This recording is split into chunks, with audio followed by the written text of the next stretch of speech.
PB Sharma. Sir, I would like you to validate this entire claim and romanticism which is building up around technology. Technology is being seen as a differentiator and as a differentiator on the marketing collaterals by the large amount of engineering colleges across the country. So how realistic and romantic the situation is and how we can have an optimal balance on this? It's really highly romantic, at the same time it's highly inspiring. Let me begin by saying that the question you should have really asked, why not engineering?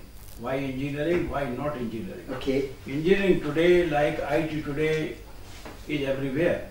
Everywhere engineering. And without engineering, you are nowhere. That's the position I take as a Vice Chancellor of a technological university. Whether it is music engineering, whether it is sports engineering, whether it is tomorrow's mind engineering, whether it is today's human engineering, whether it is financial engineering, whether it is social engineering, whether it is medical engineering, whether tomorrow drug design is entirely engineering, drug delivery will be engineering and technology driven. So engineering and technology everywhere. If engineering everywhere, I think no wonder people get attracted towards engineering education with such an enthusiastic response in a country like ours. But that's one side of it. The important point of discussion today is how do we create that joy, the thrill and excitement of engineering in our campuses of institutions of engineering, institutions of technology, and surely in technological university. This joy, this thrill and excitement of engineering get added the minute you start exploiting what we call the advantage technology in technical education. The minute you start exploiting the advantage technology in engineering and technology education, the thrill and excitement of engineering becomes multifold. And I think this is the context in which we now wish to look at the National Knowledge Commission efforts which are being employed in this direction. Important thing is that the power of mind and power of connectivity must be working together in order to create this vital thrill and excitement to not only understand and unveil the layers of engineering of today, but to create engineering and technology of tomorrow. So there is a great role which we perceive, in fact, of the integration of technology into engineering education.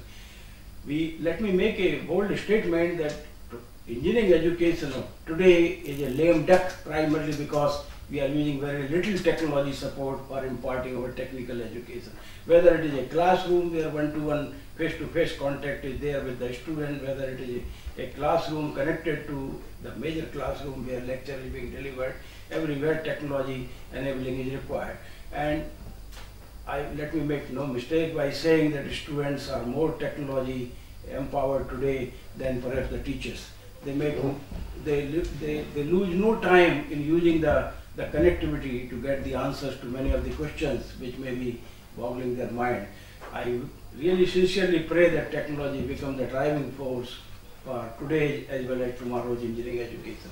How do you really move away from teacher-centric, this Guru Shishya Parampara kind of education with which we are so damn accustomed to tomorrow's education, which will be technology-driven and surely knowledge, innovation and technology development centric. It's not enough for me to know how it happens. It's important for me to ensure how could I make it happen better, more efficiently, with lesser amount of risk and also with much greater convenience and comfort which can be created. We are looking for really major breakthroughs in technologies. Society is looking towards us with a lot of expectations. They not only want people to roll out from Delhi Technological University with high fat salaries and large placement. They're looking at us for solving the pressing problems of the society which are on our doorstep. They're looking for solution of solving Yamuna's water pollution from Delhi Technological University. They're asking us why should dirty drains flow very near to the Technological University and Technology University keep on smiling on it. They're looking at us for solving the problem, why should there not be energy in abundance in this country? You have people in abundance, why not energy in abundance? Tomorrow's technology and engineering for tomorrow's energetics has to come out from our. Likewise, they're asking us, why not the transportation system of Delhi intelligent? Why should you not keep this as a major area of focus for education and research? They're asking us, why should the road engineering not become a major phenomena, and you prepare the roads of tomorrow on which the heavy vehicles will move on without causing the kind of havoc which currently we have in rainy season. So society is looking at us not only for the major problem, they are looking at some minor problem. They are asking us, why should the children be born with holes in their heart or abnormal kidney, or why should you not be able to use your engineering with your bioscience and biotechnology, so that really you are able to create the kind of enabling environment in which the human race could sustain that joy and thrill and excitement of engineering. I think Professor Sharma has very well set out the agenda for today's discussion, that the focus has to shift from the fatty packages to the focus on solving the national problems, the local problems, and for which we will be requiring thousands and lakhs of engineers. There is no dearth of employment for them, but the need is to have a shift in the focus rather than becoming a backroom market for some back-end work serving the advanced nations of the country. The academia probably has the vision right. Professor Kak was having the same sentiment what Professor Sharma is advocating today, that the problems, the ubiquitous aspect of engineering in every walk of our national life is looking for the young talent, the young, hungry engineering students who are opting the engineering profession, and the kind of convergence which would be coming in